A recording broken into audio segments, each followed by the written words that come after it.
The first thing we see with the opposition bench, the extension, was there was a clear contradiction in the case. Firstly, their opening came and said, and Tasneem clearly said in answer to a POI, the less information they have, the better it is.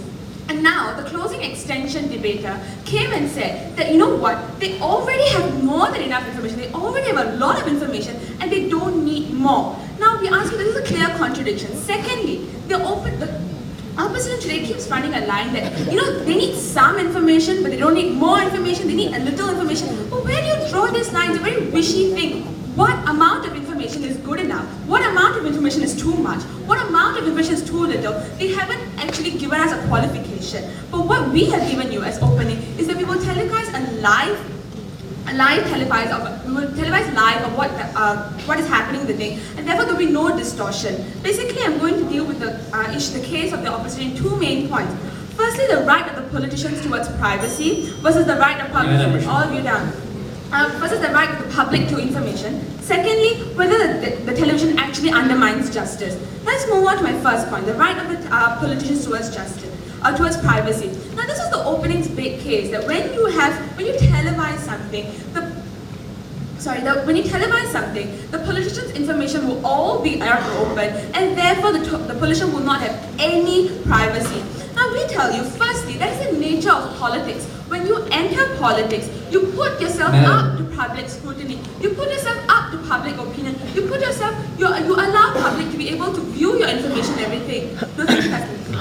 So we say that is the right that is what it is. So we actually, when you opt to take a public position, this is something you already given. So we don't think this is a big issue. Secondly, more importantly is these trials are not closed trials. They are open trials, and we credit the Malaysian media to be able to look and dig up information better than the Singapore Straits Times anyway. So we do not think that there's a big issue that people will not know anything about the information about anyone anyway. So we don't think, because it's an open trial, we do think the media can go in, information is already leaked out. So we don't think it's a big issue of that. Suddenly when you televise, all the privacy will go. But when you have newspapers, you have some amount of privacy, and it's a difference. No, thank you.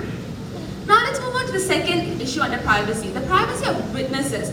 Now this is pretty much the same thing.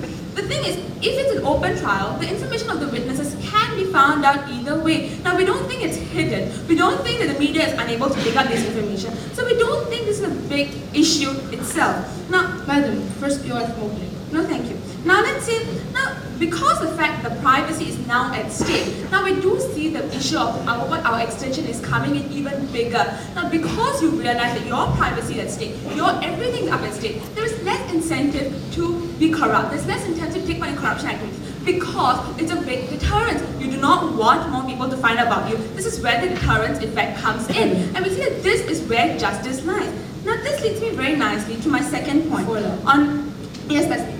Okay, you just killed your entire case. If you're claiming that the media right now is already doing what television is already doing, then what exactly are you deterring? How is it a deterrent if the media is already giving out all the information television is going to do? Hear, hear.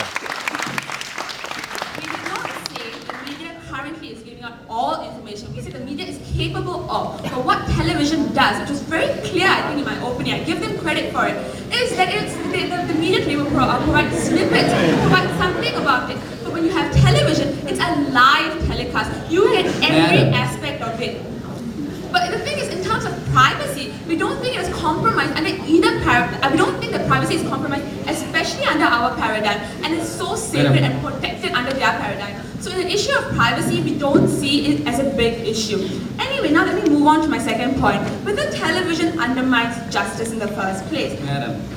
Now, we think that justice is firstly to the people that the people are serving. So when they realize that the leaders are elected by the people, as such, they have a responsibility and right towards the people. And as such, we see that justice is not hampered in the way.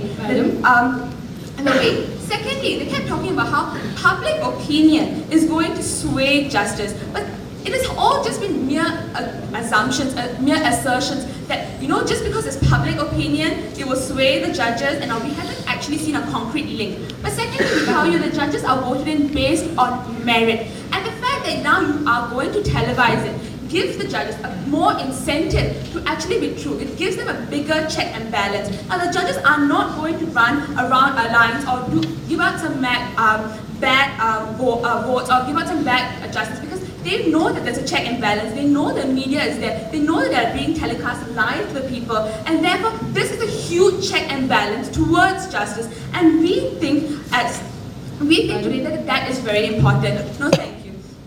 So we do think that public opinion is firstly really swayed. The judges are really swayed by public opinion because we do think that it's based on that they are capable individuals who are able to base the justice on what is happening. Secondly, we don't think that if at all the fact that the judges are being put to public scrutiny, we don't think it is bad per se, because it does act as a check and balance. It does act as a deterrent for them not to cheat, not to do something that's illegal or corrupt in any way.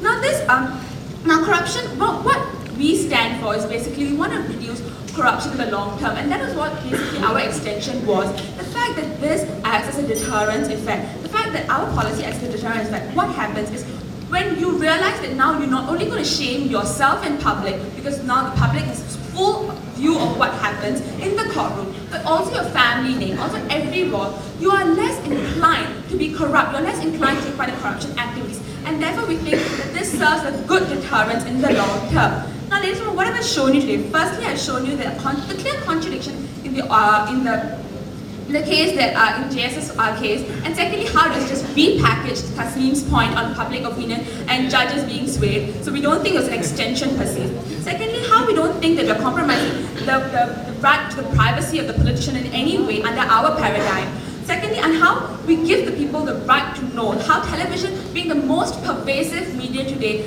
reaches out to the maximum amount of audience, and therefore the people have the right to know, and the people receive this thing and they're able to know. Lastly, in terms of how the whole process is actually better because we do not undermine justice. In fact, we help uphold justice to a higher level because we have a deterrence effect. With that, I'm proud to propose.